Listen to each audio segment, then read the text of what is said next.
আল্লাহ রব্বুল আলামিন জিকিরের পরিচয় দিয়েছেন। আসলে জিকিরটা কি, আমি সংক্ষিপ্তভাবে আপনাদের সামনে এর বর্ণনা দিচ্ছি। আসলে জিকির কি?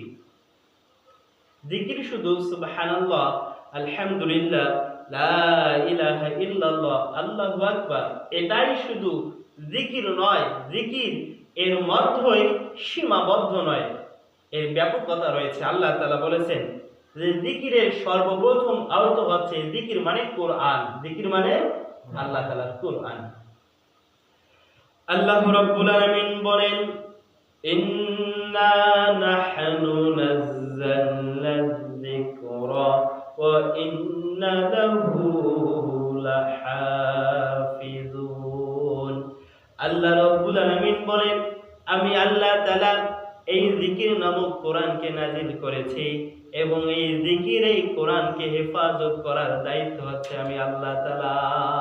সুতরাং জিকিরের সর্বপ্রথম অর্থ হচ্ছে আল্লাহর কোরআন। আমাদেরকে কোরআনুল কারীম শিখতে হবে, বেশি বেশি করে কোরআনকে তেলাওয়াত করতে হবে, কোরআনকে পড়তে হবে।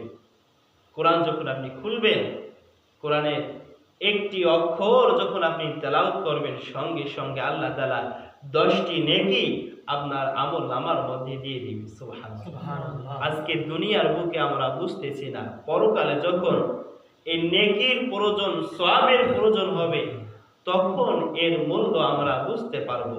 সুতরাং জিকিরের 1 নম্বর অর্থ হচ্ছে কোরআন। এরপর আল্লাহ তাআলা জিকির বলতে দ্বিতীয়ত বুঝিয়েছেন, জিকির মানে হচ্ছে কোরআনের উপদেশ। আল্লাহ তাআলা কোরআনুল কারীমে বান্দাদের জন্য যে উপদেশ দিয়েছেন, সেই উপদেশগুলো গ্রহণ করা, এগুলো জিকিরের অন্তর্ভুক্ত।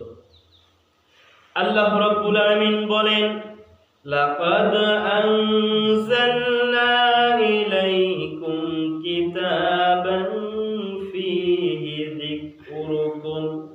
আল্লাহ তাআলা বলেন, অবশ্যই আমি তোমাদেরকে যে কিতাব দিয়েছি, যে কোরআন দিয়েছি, এই কোরআনের মধ্যে রয়েছে তোমাদের জন্য জিকির, অর্থাৎ এই কোরআনের মধ্যে রয়েছে তোমাদের জন্য উপদেশ। সুতরাং জিকির মানে দ্বিতীয় অর্থ হচ্ছে, জিকির মানে হচ্ছে আল্লাহর কোরআনের উপদেশ। আল্লাহর কোরআনের উপদেশ শোনা, আল্লাহর কোরআনের কথা শোনা এবং সেগুলো আমল করা, এটাও জিকিরের অন্তর্ভুক্ত। এরপর আল্লাহ তাআলা বলেছেন, আল্লাহর জিকির মানে হচ্ছে নামাজ।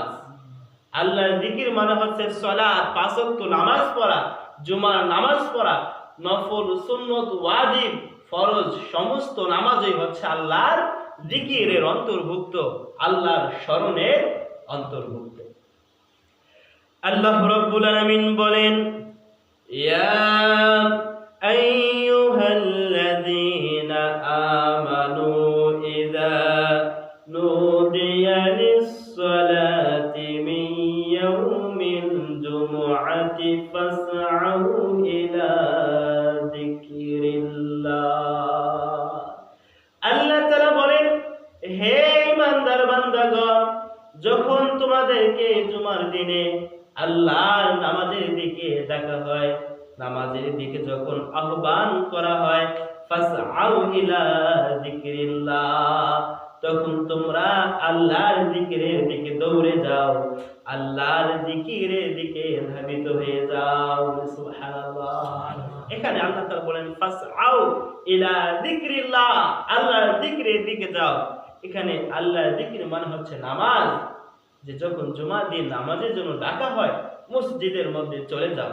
সুতরাং জিকিরের 3য় নাম্বার অর্থ হচ্ছে জিকির মানে নামাজ। এরপর আল্লাহ তাআলা বলেছেন, জিকির মানে হচ্ছে আল্লাহর কোরআনের বিধান। আল্লাহর বিধান, আল্লাহ তাআলা যে আইন দিয়েছেন, যে বিধান দিয়েছেন, সেই বিধানকে গ্রহণ করা, মান্য করা, এর নাম হচ্ছে আল্লাহর স্মরণ, এর নাম হচ্ছে আল্লাহর জিকির। আল্লাহ তাআলা বলেছেন, যারা আমার বিধান থেকে মুখ ফিরে নেয়, আমার বিধান থেকে মুখ ঘুরিয়ে নেয়, কিয়ামতের দিন আমি ওই মানুষগুলোকে আমার এই জিকির থেকে মুখ ফিরিয়ে নেওয়ার জন্য কিয়ামতের দিন তাদেরকে আমি অন্ধ করে উঠাবো। সুতরাং জিকিরের 3য় নাম্বার, 4র্থ নাম্বার অর্থ হচ্ছে, জিকির মানে হচ্ছে আল্লাহর বিধান, আল্লাহর আইনকে মান্য করা, আল্লাহর বিধানকে মেনে নেওয়া। এরপর জিকিরের পঞ্চম নাম্বার অর্থ হচ্ছে আল্লাহর নামের তাসবিহ তাহলিল পাঠ করা। আমরা যেভাবে জিকির করি সুবহানাল্লাহ, আলহামদুলিল্লাহ, লা ইলাহা ইল্লাল্লাহ, আল্লাহু আকবার, আল্লাহ আল্লাহ আল্লাহ, এই যে আল্লাহ তাআলা জিকির করি, এটাও জিকিরের অন্তর্ভুক্ত। সুতরাং এইভাবে জিকির করা যেমন জিকির, নামাজ পড়াও তেমন জিকির, কোরআনুল কারীম তেলাওয়াত করাও জিকির, কোরআনের উপদেশ মেনে নেওয়াও জিকির, কোরআনের আইন বিধান মেনে নেওয়াও আমাদের জন্য জিকির। আল্লাহ তাআলা এই জিকিরের সম্পর্কে আমাদেরকে নির্দেশ দিয়েছেন।